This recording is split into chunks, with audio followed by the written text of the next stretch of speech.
Thank you. I always feel like I'm always, preaching to the choir. And Katie, thank you very much. Colleen, I just want you to understand how important your story is and what a different picture it was even 50 or 60 years ago, and I'm so happy to see you. My very first friend that I had and I played with in my neighborhood his name was Tim. And I played with him as I was 2, 3, and 4 years of age, and we had a great time. And it was when I got on the bus that first day of school when I was going to kindergarten that I realized something for the first time. Tim didn't get on the bus with me. Tim never attended a public school.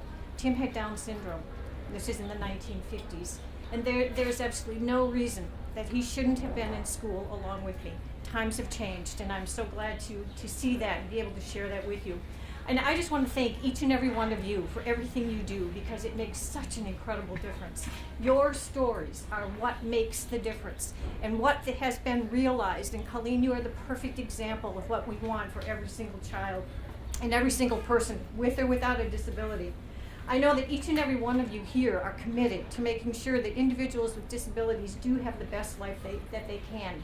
And I also want to say I'm thrilled to be able to celebrate the 25th anniversary of the IDEA, the Individuals with Disabilities Education Act, Part C, which is referred to as the Infant and Toddler Program for our 0 to 3-year-olds.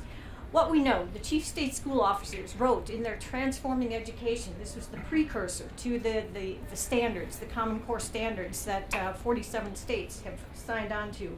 What they said in there is they said nothing is sacred except the promise to the child.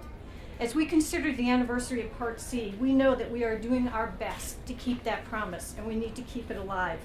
A little over a month ago, I had the pleasure of being on a phone call with Arnie Duncan, the Secretary of Education, Kareem Dale, who is the Senior Advisor to the White House on Disability, to announce the Part C regulations. Now, I want you to understand how important that was. It has been 22 years since that was reauthorized and re-regulated to the extent that we did.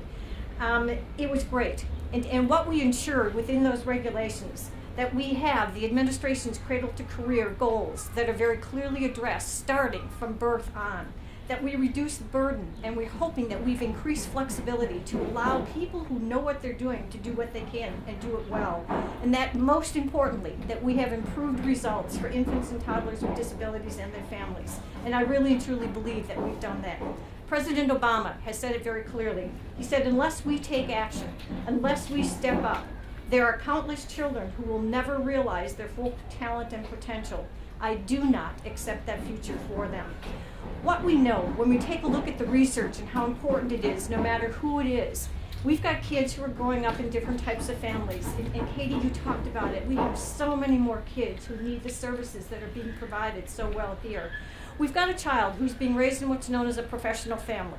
This is where both parents tend to be college educated, both parents are working. A child who's being raised in this family, over the course of an hour, hears a little over 2,100 words during that hour in conversation and so forth.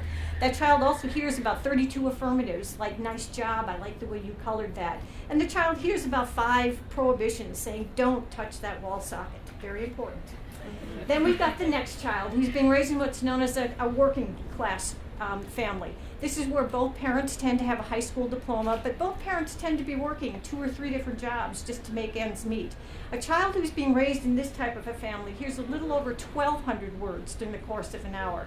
The child hears about 12 affirmatives and about 7 prohibitions. And then we've got the last child. We've got the child who's being raised in poverty. It tends to be a single family home. The parent is living on welfare. The child who is being raised in this type of a family often hears 1/3 the number of words as a child who is being raised in a professional family. That child hears a little over 600 words during the course of an hour. That child also hears twice as many prohibitions as affirmatives. 5 affirmatives and about 11 prohibitions. Why is this so important? A child cannot learn to read words that he or she has never heard.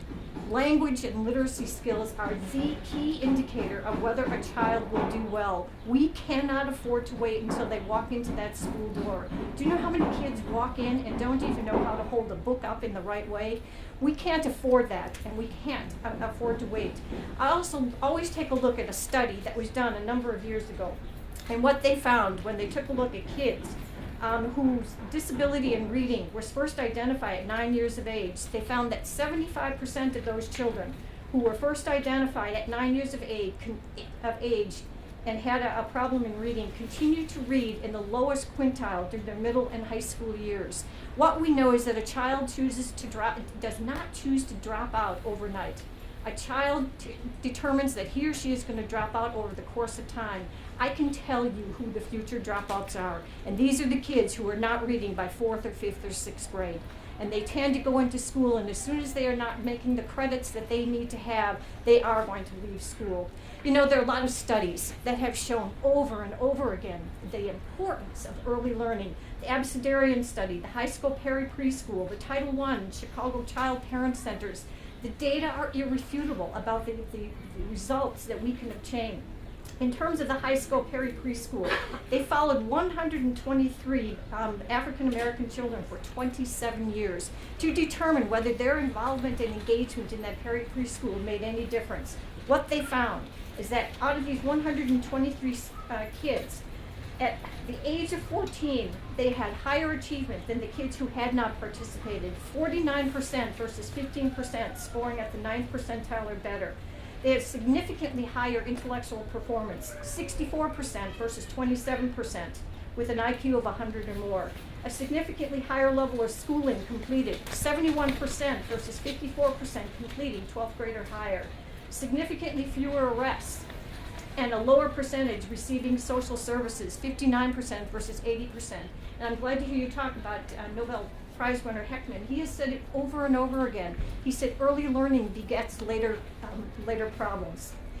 Arne Duncan has said, we must invest in early childhood education.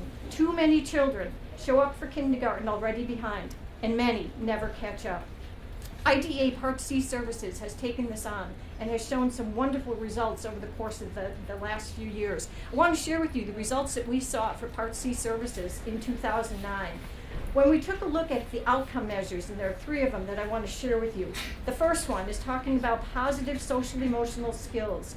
Those kids, over 65% of infants and toddlers who entered early intervention below age expectations in social emotional skills, it substantially increased their rate of growth, 65% of them. 70% of those kids enrolled in Part C services had a higher acquisition and use of knowledge and skills.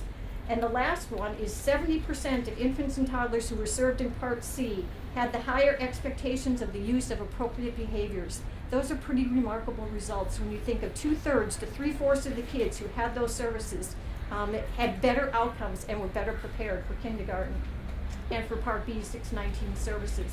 In terms of the amount of money that we spend, you know, it's kind of nice when I think about the budget that, I am somewhat responsible for.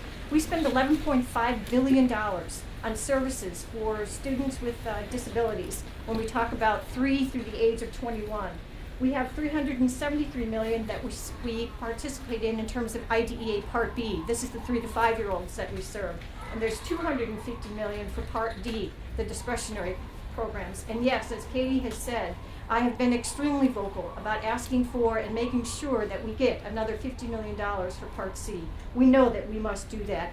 The other one is, Gene Wilhoit, and I don't know if you know him. He is the executive director of the Chief State School Officers. He said, if we want to provide equitable opportunities for quality education, begin early.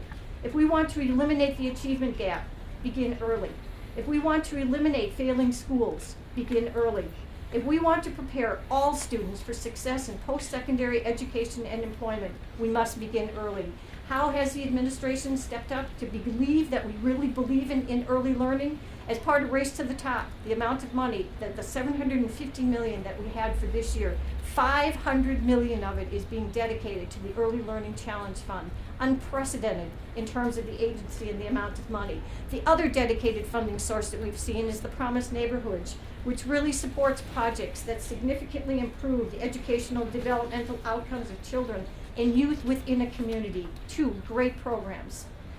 What we also know, and you talked about it very eloquently, inclusion is the process of identifying, understanding, and breaking down barriers to participation and belonging. I often talk about it in terms of my son. My son is now 28 years old, but you know what? He has no idea what it's like to go to school without kids with disabilities. We have made a sea change in just one generation in terms of being inclusive of all kids within the schools. We know that we have to start doing that by remembering all infants, toddlers, and children are children first and foremost. Arnie said, "No belief is more damaging in education than the misperception that children with disabilities cannot really succeed and should not be challenged to reach the same high standards as all children." So that's the challenge that I lay out to each and every one of us. How do we get there? We do that by realizing that young children with disabilities and families are full members of the community, that inclusion promotes opportunities for development and learning and instills a sense of belonging for every single child. Research has shown that children who participate in inclusive programs do at least as well as children in specialized programs. Arnie has said we must get schools out of the catch-up business. Infants, toddlers, and children who are living in poverty, are learning multiple languages, and who have disabilities deserve better. We know that a coordinated network of high-quality early learning opportunities and supports form the basis of children's long-term success. Finally, core to our mission of the department is family engagement. We know that we have to think about schools, districts, and the federal government can do a better job of supporting effective family engagement. And I know that at Easter Seals, that has been front and foremost as part of your program and your services. There's an African proverb that says, if you want to go fast, go alone. But if you want to go far, go together. I have come to realize and believe in that proverb. Every day, the headlines in the news reminds us of the challenges facing our social services, including education.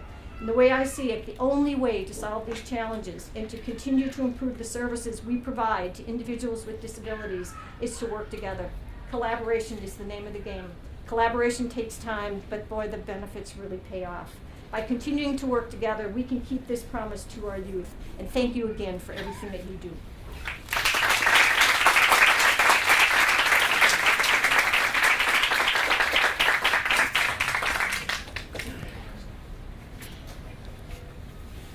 Katie and Alexa, I just want to thank you. We've accomplished so much, and it's obvious we have such a long way to go. And one of the things I wanted to just re-echo is that one of the things I truly believe, and I think we at Easter Seals try to exemplify that, is we believe government's important. We believe the government provides the seed.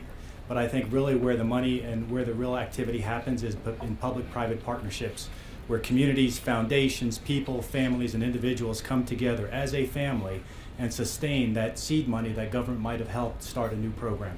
And that's what we've all brought today to the table here this morning. It's community, it's friends, it's family. I will share one story with you. 4 years ago, I worked